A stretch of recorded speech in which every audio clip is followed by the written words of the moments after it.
Hello guys and welcome back to another video. If you can't tell by the massive grin on my face, I'm so happy to be finally releasing another video after such a long time. I can only apologise, I've been crazy busy, I'm sure you understand. Let's get on with the video. So this review is all about the Q666C carbon fibre travel tripod. First things first, this exact tripod is offered by multiple different brands on Amazon alone. And the difference really being between them all is the accent colour which is used and also the price. The cheapest at the time of me ordering was the XE Source version, which as you can see here comes in black and gold. The ball head is made mainly from aluminium and plastic, as are the twist locks. The legs and centre column are what give the tripod the C in the Q666C name, as they're made purely from carbon fibre. Included in the box you'll find the tripod itself with an Arca Swiss compatible ball head with plate attached, a ball head protection sleeve, a carry bag, a wrist strap, and this thing which I can only assume is a sort of holder for mounting it to a backpack or something that doesn't offer a mounting option as standard. Lastly is a hex tool for adjusting the tension of the legs, as well as a very basic set of Mandarin instructions.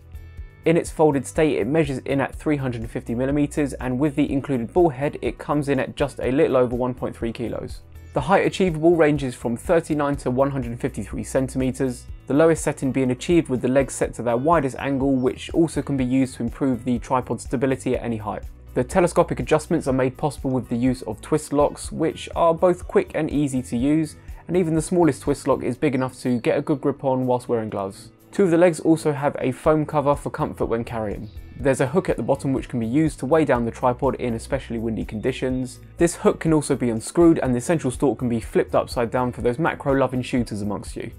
The central stalk, when removed altogether, can be used in conjunction with the legs marked with a padlock symbol. When secured together you'll have a monopod capable of a range of 63 to 158 centimeters. The monopod with the included ball head comes in at a weight of 665 grams.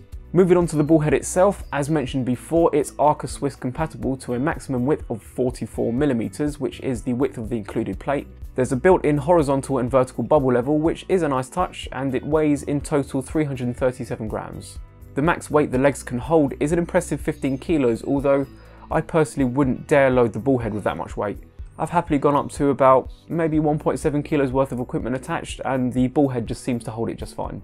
The adjustments include a simple pan lock at the bottom, which is used to set the pan to one of two states, either on or off. There's no way, unfortunately, to adjust the resistance of the pan, however it does seem to be tensioned quite well out of the box. The pan feature is also quite smooth and somewhat consistent, more on that later. You'll also find a degrees of rotation indicator at the bottom of the head. The other two dials are for the adjustment of the ball itself, the smaller being to lock or unlock the ball, and the larger of the two is solely designed to adjust the amount of tension. So I've spent a few months with this tripod now in various different situations, from the mountains of Ireland to the concrete jungle of London.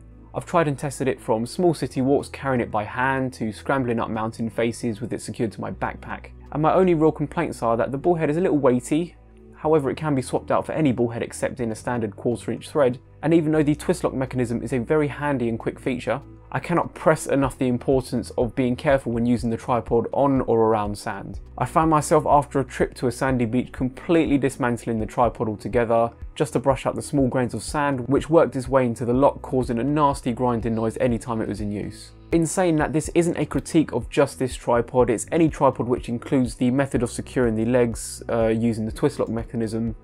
You've just got to be really careful around sand. And going back to what I was saying before about the pan feature and about it not being consistently smooth throughout, it's a very small complaint because this tripod itself isn't intended for video use.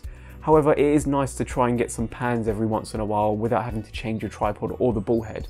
And it is smooth like I did say before, however the consistency, every now and then you'll feel that there's a slight bit of resistance you just need to push through, and then it continues to rotate around. But again, a very minor small complaint, but if anything it's there. So when initially buying this tripod I was looking at all the other different versions that are available, including the aluminium version, which you can pick up for about £30 or $43 less. Which begs the question, do I really recommend this carbon fibre version? I'm going to sit on the fence here and say yes and no, but hear me out. Yes, because it's a very capable tripod for those of you who do a lot of travelling with lightweight equipment. However, the cheaper aluminium version is probably this as well, and at a total of only 100 grams heavier. So in light of that, I wouldn't really recommend the carbon fibre version if you're splashing up purely just to save a bit of weight. as money saved can be put towards buying a lighter and more sturdy bullhead. However, if longevity is something you're after, then the carbon fibre variant is definitely the way to go. It'll be able to withstand a lot more abuse than its aluminium counterparts, but if you're not really subjecting your equipment to such abuse, then it's unlikely to be a selling point really. So have a good think about where and how you shoot. If you're constantly travelling, chucking it into a suitcase, if you're doing long hikes in an area where you'll come across a lot of opportunities for your tripod to withstand a lot of abuse, the carbon fibre is probably the way to go. However, if your particular type of shooting favours cityscapes or just some basic portraiture, then I'm pretty sure that the aluminium version will do you just nicely. So that pretty much wraps this review up. Thank you for sticking around. For those of you interested, I recently went through a trip through the southwest of Ireland where I not only tested out this tripod, it was the first trip I went on with my new camera backpack, the Lowepro ProRunner BP350 AW2. Lowepro, bit of advice, you really need to work on your naming system. Anyway, I'll be hopefully bringing you guys the review of that backpack sometime soon, so be sure to subscribe to be kept in the loop for when it's released.